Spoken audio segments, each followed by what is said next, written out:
2025 भर्तियों का वर्ष आज ही सुनिश्चित करें अपना सिलेक्शन और डाउनलोड करें तैयारी कर लो ऐप। राजस्थान की 2021 की एसआई भर्ती को लेकर के राजस्थान सरकार ने हाईकोर्ट में डबल बेंच में सिंगल बेंच के फैसले के खिलाफ यानी कि भर्ती रद्द करने के खिलाफ अपील दायर कर दी है। डबल बेंच में सरकार ने अपील दायर कर दी है और सरकार का कहना है कि ये जो भर्ती है वो रद्द नहीं होनी चाहिए। जब सिंगल बेंच ने 28 अगस्त को इस भर्ती को रद्द करने का फैसला सुना दिया था, उसके बाद सरकार का कहना था कि हम अब कोर्ट नहीं जाएंगे। तो उसके बाद जो चयनित अभ्यर्थी थे उन्होंने डबल बेंच में अपील की और डबल बेंच ने 8 सितंबर को सिंगल बेंच के फैसले पर रोक लगा दी। उसके बाद यह कहा जाने लगा कि भर्ती में एक बार फिर से बड़ा मोड़ आ चुका है, लेकिन जो अचयनित अभ्यर्थी थे, याचिकाकर्ता थे, वो सुप्रीम कोर्ट पहुंच गए और सुप्रीम कोर्ट ने 24 सितंबर को डबल बेंच ने जो फैसला सुनाया था कि भर्ती रद्द करने को लेकर सिंगल बेंच का जो फैसला है उस पर रोक लगा दी जाती है, तो सुप्रीम कोर्ट ने कहा कि सिंगल बेंच का जो फैसला है वो ही यथावत रहेगा। जब तक डबल बेंच का फैसला नहीं आता तब तक सिंगल बेंच का जो फैसला है वो लागू रहेगा। यानी कि फिलहाल सिंगल बेंच का जो फैसला था वो ही लागू है, लेकिन इसी बीच सरकार ने अब डबल बेंच में अपील दायर कर दी है कि इस भर्ती को रद्द नहीं किया जाना चाहिए। सरकार का साफ तौर पर कहना है कि ये जो पेपर है वो मास लेवल पर लीकेज नहीं हुआ है, यानी कि कुछ लिमिटेड अभ्यर्थियों तक ये पेपर पहुंचा था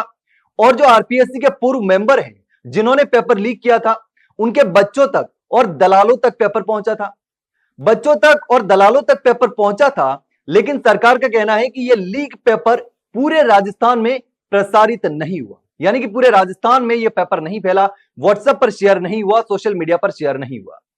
जबकि एसओजी अपनी जो जांच रिपोर्ट थी उसमें यह कह चुकी है कि पेपर मास लेवल पर लीक हो गया था और इसमें सेग्रीगेशन करना संभव नहीं है। लेकिन सरकार का कहना है कि अगर सेग्रीगेशन करना संभव है, जांच एजेंसी सेग्रीगेशन कर सकती है, तो इस भर्ती को रद्द नहीं करना चाहिए। भर्ती को रद्द करने से जो चयनित उम्मीदवार हैं, जो ईमानदारी से मेहनत करके नौकरी लगे हैं, उनके साथ गलत हो जाएगा। तो ऐसे में एक बार फिर से सरकार के डबल बेंच में जाने से इस पूरे मामले में एक नया मोड़ आ चुका है, क्योंकि सुप्रीम कोर्ट ने डबल बेंच को 3 महीने के भीतर इस पूरे मामले में सुनवाई करके फैसला देने के आदेश दे दिए थे, निर्देश दे दिए थे। ऐसे में अब 24 नवंबर को जो है वो इस पूरे मामले में सुनवाई होने वाली है। ऐसे में अगर डबल बेंच जो है हाईकोर्ट की डबल बेंच सरकार की इस एप्लीकेशन को एक्सेप्ट करती है, स्वीकार करती है, तो 24 नवंबर को इस पूरे मामले पर सरकार की तरफ से जो पक्ष रखा गया है इस पूरे मामले पर सुनवाई हो सकती है। लेकिन इसके साथ ही आपको एक और बात बता दें कि सरकार ने 60 दिन के बाद अपील दायर की है, यानी कि कोर्ट का कोई भी फैसला आता है तो उसके 60 दिन के भीतर भीतर अपील दायर करनी होती है। लेकिन सरकार ने चूंकि 60 दिन के बाद अपील दायर की है, तो ऐसे में इसके साथ माफी वाला जो प्रार्थना पत्र है वो भी सरकार ने डबल बेंच में लगाया है। यानी सरकार का कहना था कि हम देरी से आए इसलिए क्षमा चाहते हैं, लेकिन इस पूरे मामले पर हमारी ये राय है कि इस भर्ती को रद्द नहीं करनी चाहिए।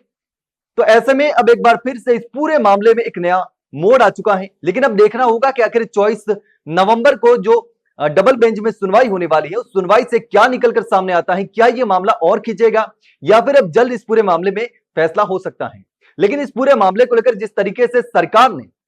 अब डबल बेंच में